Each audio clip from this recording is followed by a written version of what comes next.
Algumas das doenças exantemáticas que são as mais importantes para a prova prática. É o que a gente já tinha falado, né, quando a gente fez a estação de escarlatina. Não tem como o INEP cobrar doenças exantemáticas simples. Por quê? Porque senão vai ter 3, 4 itens no checklist, ou vai dar algum problema e vai ter que anular ali em questão de diluição de pontos. Então, a gente tem as doenças exantemáticas que eu quero que vocês foquem, que é o que eu já tinha passado a lista para vocês, que eu sei que vocês já até treinaram, mas hoje a gente vai revisar os principais pontos das principais doenças exantemáticas, tá bom? Então, vamos falar aqui sobre sarampo. Sarampo é uma doença exantemática que dá um baita PEP, tá? Etiologia do sarampo. A gente sabe que é causada, né, por uma infecção viral, tá? Por paramyxovírus. O paciente, ele vai estar totalmente, né, com uma síndrome gripal. Então, o motivo de consulta do nosso paciente vai ser, né, uma síndrome gripal. Então, ele vai apresentar uma tosse, rinorreia, pode ter conjuntivite, obstrução nasal e fotofobia. Aquele paciente realmente catarrento, né? A gente fala que o sarampo, ele tem uma fase catarral dele mesmo, porque está bastante congestionado ali, tá? O exantema, a gente já tinha falado isso também num tira-teima aí, é de tipo maculopapular morbiliforme, tá? Então, sarampo, ó, o M do rampo, porque ele é morbiliforme, tá? Geralmente ele começa ali na região retroauricular, tá? Ou perto da parte do cabelo aqui, e ele é de progressão céfalo-caudal, tá? Então ele começa realmente aqui na parte da face e vai até o tronco e depois para os membros inferiores, tá? O que vai vir na nossa prova prática para a gente poder identificar? A mesma coisa que vem na teoria, tá? As manchas de Koplik. Por quê? Porque é ela que vai realmente direcionar a estação para o sarampo, tá? Então, eu vou precisar solicitar o exame físico específico, que é o quê? A horoscopia. Então, um ponto importante para as estações de doenças exantemáticas é, durante o exame físico, eu solicitar uma horoscopia. Por quê? Porque se na horoscopia tiver algum achado, né, principalmente aquelas manchas de Koplik, a gente já vai direto no diagnóstico e faz o restante da estação realmente pensando em sarampo, tá?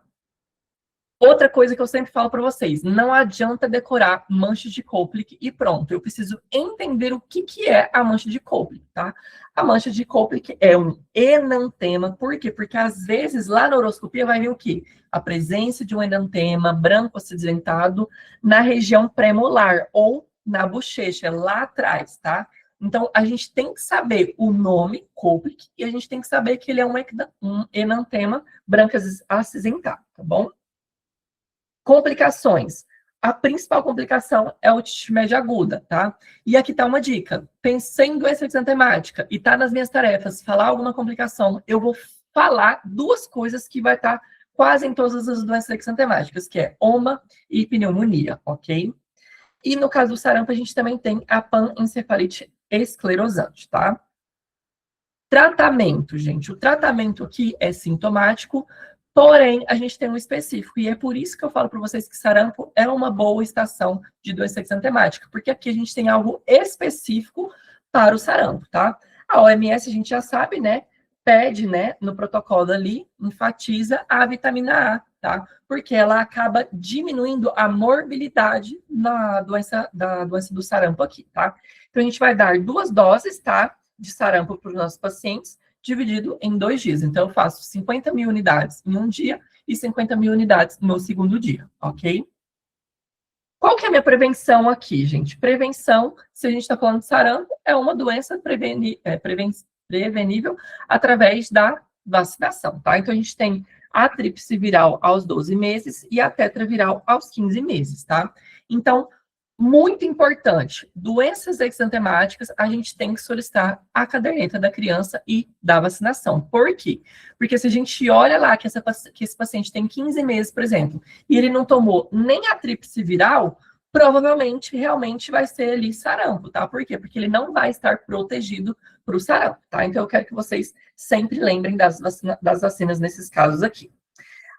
A gente tem que saber que também, né, se trata de uma doença de notificação compulsória, tá? Então, a gente vai ter que fazer notificação ao sistema SINAM e vai isolar o paciente de 3 a 7 dias, tá? Então, é muito importante a gente verbalizar isso também, porque a gente está numa estação prática. Vacina de bloqueio. Sarampo tem vacina de bloqueio. Então, aquelas pacientes, né, que tiveram contato ali, a gente tem a dose de vacina de bloqueio, tá? A gente vai ter que fazer essa vacina até 3 dias após o contato, tá? E a gente só vai fazer ali nos pacientes mais tranquilos. Se o paciente ele tiver 6 meses, for gestante ou imunodeprimido, a gente não faz a vacina, tá? Porque é de vírus atenuado. A gente vai ter que fazer imunoglobulina nesses pacientes, tá? Então, pensei em gestante, menor de 6 meses, ou imunodeprimidos, a gente vai fazer imunoglobulina e não a vacinação de bloqueio.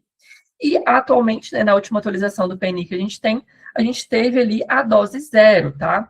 Lembrando, a gente tem a dose zero como uma atualização do PNI, mas ela não faz parte do calendário de vacinação das crianças, tá? Ou seja, a dose do paciente, né, que a gente fez a dose zero aqui, ó, ela não vai servir, tá? Como uma dose lá no nosso calendário vacinal. Ou seja, lá na tríplice viral continua a dose 1, tá? Essa dose zero, gente, ela não está disponível e não está recomendada em todo o território nacional, é somente em zonas mais específicas, tá? E ela tem que ser feita o quê? Entre 6 e 11 meses e 29 dias, tá? É óbvio, porque, gente, se o paciente ele completou 12 meses, ele não vai ser dose zero, ele vai ser passada para qual? Para dose 1, que é a nossa tríplice viral, tá? Então, é raciocínio lógico, tá? Então, de 6 meses a 11 meses e 29 dias, a gente pode fazer a dose zero. Se ele tem menos de 6 meses, eu não vou fazer vacina. Eu vou fazer o quê? Imunoglobulina. A mesma coisa de vacinação de bloqueio que a gente já tinha falado anteriormente, tá bom? Então, eu quero que vocês lembrem disso, tá? Sarampo atualmente tem dose zero.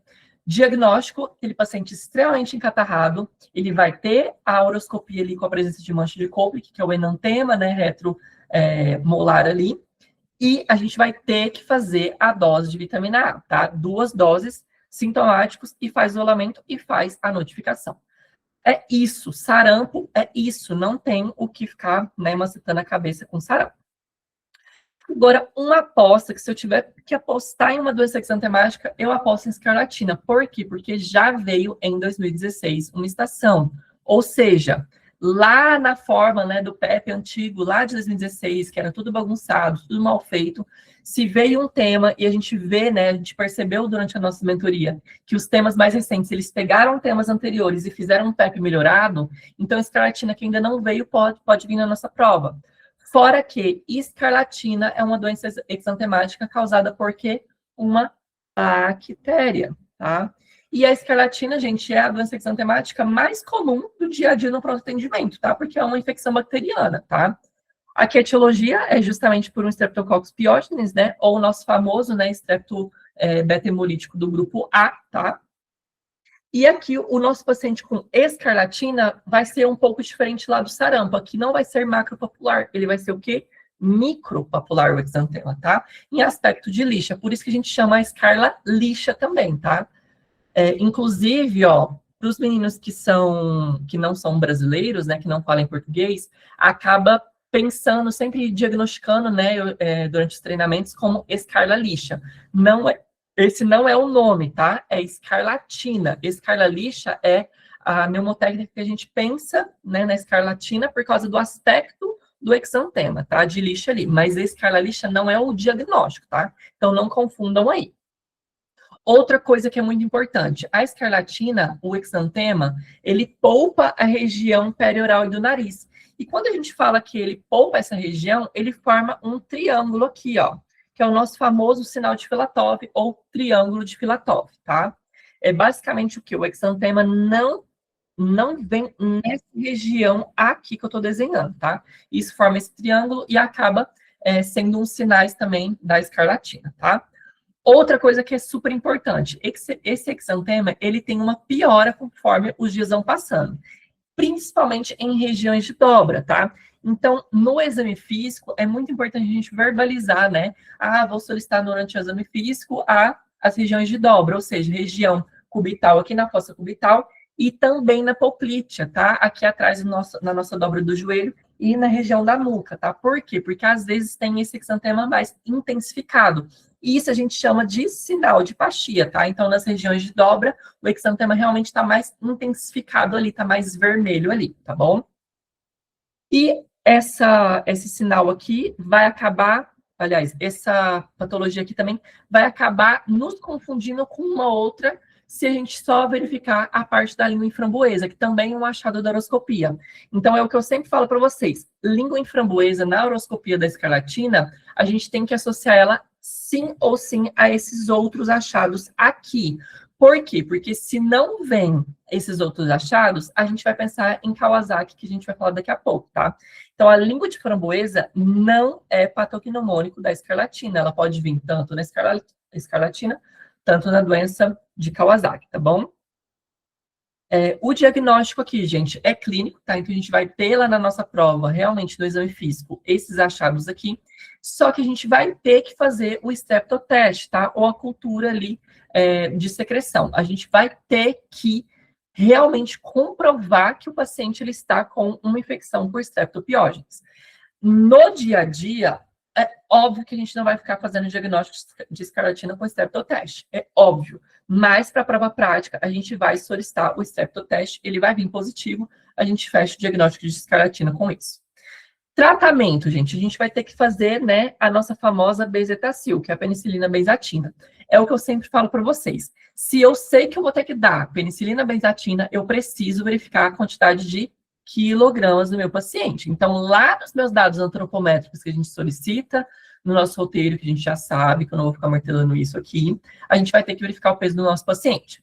Lembrem, menor do que 20 quilos, a gente faz 600.000 unidades intramuscular. Se passou disso, ou seja, se é mais do que 20 quilos, a gente faz 1.200.000 unidades intramuscular de penicilina benzatina. A gente sabe que o INEP vai trazer doses, e é por isso que na mentoria a gente deu aquele baita tira-teima lá, né, que eu mandei para vocês, que os meninos até imprimiram aí de páginas e páginas de prescrição que pode vir na prova do INEP, tá? No protocolo, gente, não é só a penicilina benzatina, não, tá? Pode ser feito tratamento via oral com amoxicilina, mas pro INEP, até hoje, todas as vezes que veio escarlatina, o tratamento, sim ou sim, era com penicilina benzatina, então não esqueçam, ok? E aí, o que acontece? A gente vai ter que fazer, tá? Se a gente ter que fazer, na verdade, se a gente for ter que fazer com tratamento via oral com amoxicilina, a gente vai fazer de 9 a 10 dias ali de amoxicilina, tá? Para evitar o quê, gente? Febre reumática. Por quê? Porque com esses antibióticos aqui, a gente erradica, né, o streptopiógenes e provavelmente não vai dar, né, a febre reumática. Febre reumática, se eu não me engano, o Marcos vai dar na quarta-feira agora, se eu não me engano, que teve atualização dos critérios de Jones, né, para o diagnóstico, que é o que eu falei para vocês que a gente ia dar.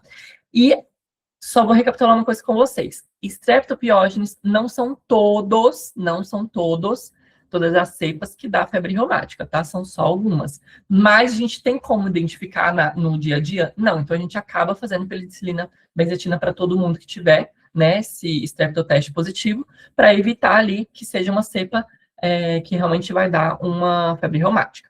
Mesma coisa com a GNPE, tá? Não são todas as cepas que dá GNPE, né? Glomerulonefrite pós-streptocócica. Então, complicações, né, da escarlatina é GNPE, febre reumática, e pode, inclusive, dar o quê, gente? Ó, abscesso retrofaríngeo, tá? Ou periamigdaliano. E cuidado aqui para a gente não pensar só numa amidalite, tá? Então, aqui a gente tem que lembrar lá dos critérios de Centor, né? Se vocês não sabem os critérios de Centor, corram lá no Instagram, que tem um post lá no Revalide Fácil, dos critérios de Centor, para a gente poder identificar realmente se é uma amidalite ou não, tá? E OMA. O que foi que eu falei para vocês na doença aqui do sarampo? OMA tá para todo mundo. OMA é pneumonia, tá? Como complicação. Então, chuta. Se eu realmente não sei qual que é a complicação daquela doença, eu vou chutar, se for doença exantemática, OMA e pneumonia, ok? E por último, a gente tem doença de Kawasaki aqui, né? Ah, eu falei do tratamento todo? Falei, beleza. Doença de Kawasaki, é o que eu falei para vocês, também é uma aposta, né? Porque o INEP adora doença de Kawasaki. Nunca veio na prática, mas pode vir aí porque é um baita tema, tá? Doença de Kawasaki, gente, não é uma infecção, tá? Não é nem bacteriana, nem viral, é uma vasculite, tá? E geralmente ali é vasculite de vasos médios, tá? E qual que é o problema da doença de Kawasaki? Basicamente, a gente tem que pensar nas complicações, porque Kawasaki é quase igual à complicação. Se eu tenho um paciente com Kawasaki, eu vou precisar ter muita cautela, eu vou ter que fazer uma bateria de exames ali, tá, de imagem, para a gente poder descartar alguma complicação que a gente vai falar daqui a pouco, tá? Às vezes é autolimitado, tá? E é mais frequente em pacientes menores do que 5 anos. O diagnóstico, gente, é o mais simples de todos. Se o meu paciente ele tem febre por mais de 5 dias, no INEP, e tá com exantema, eu esqueço de resto. É doença de Kawasaki. É a mesma macete que a gente utilizava para prova teórica, tá? Se eu vi lá que é uma doença exantemática e tá com febre maior que 5 dias, é doença de Kawasaki, não tem o que discutir, tá? Esse critério é o critério obrigatório. E aí a gente tem mais 4 critérios para poder fechar a doença de Kawasaki, tá? O paciente ele pode apresentar um exantema polimórfico ou algum tipo de alteração em boca ou lábios, ou seja, pode estar só rachando o lábio, pode estar mais ressecado, pode inclusive ter o quê, gente? A língua em framboesa, tá? Então, por isso que eu falei para vocês que língua de framboesa não é só da escarlatina, é de Kawasaki também. O paciente ele pode apresentar conjuntivite bilateral não purulenta, edema de mãos e pés e linfadenopatía cervical não supurativa, geralmente maior do que 1,5 centímetros.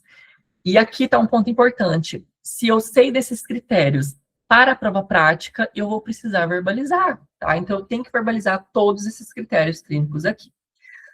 Esse paciente, como eu falei para vocês, é um paciente mais grave, tá? Os outros, geralmente, a gente só dá sintomático e manda para casa, a não ser se ele estiver complicado. Nesse caso, não. A gente vai ter que internar o paciente com Kawasaki, porque essa vasculite, ela pode complicar e dar um problema mais grave ainda, tá? A gente interna e faz imunoglobulina na dose de 2 gramas por quilo endovenosa, tá? Dose única. E eu posso dar essa imunoglobulina em até 10 dias pós o meu diagnóstico, ok? Então, isso daqui tem que ter na nossa cabeça, por quê? Porque se vier a prescrição para a gente poder fazer, né, a gente vai ter que saber dosagens aqui, tá? Então, imunoglobulina na doença de Kawasaki é 2 gramas por quilo peso. É fácil, por quê? Doença Kawasaki, 2 palavras, então 2 gramas por quilo endovenosa de imunoglobulina. Dose única, ok? Ou seja, se o nosso paciente, por exemplo, tiver 10 quilos aqui, tiver com doença de Kawasaki, a gente vai fazer o quê? Prescrição de imunoglobulina, 20 gramas, endovenosa, dose única. Bom, ok? Fora isso, a gente vai ter que prescrever doses de anti-inflamatório por AS, tá? Então, a gente vai ter que fazer o AS em dose de anti-inflamatório aqui, que é mais ou menos 100 miligramas por quilo, de 6 em 6 horas, e a gente vai ter que deixar especificado que é até a febre cessar, até o último pico febril aqui. A gente vai monitorar essa febre, a gente, infelizmente, não vai poder dar dipirona para esse paciente, porque a gente precisa da febre para poder parar o tratamento com AS aqui nesse paciente, ok? Exame de imagem, a gente vai ter que solicitar tanto um ecocardiograma, tanto uma radiografia de tórax. Por quê? Porque a principal complicação da vasculite da doença de Kawasaki, né, é basicamente a aneurisma de aorta. Aorta não, desculpa, de coronário. Então, a gente precisa verificar como que tá esses vasos médios ali do coração, tá? Outra coisa que é muito importante, encaminhar ao cardiologista pediátrico, né? Por quê? Porque é um paciente que pode ter complicação, mesmo após o tratamento.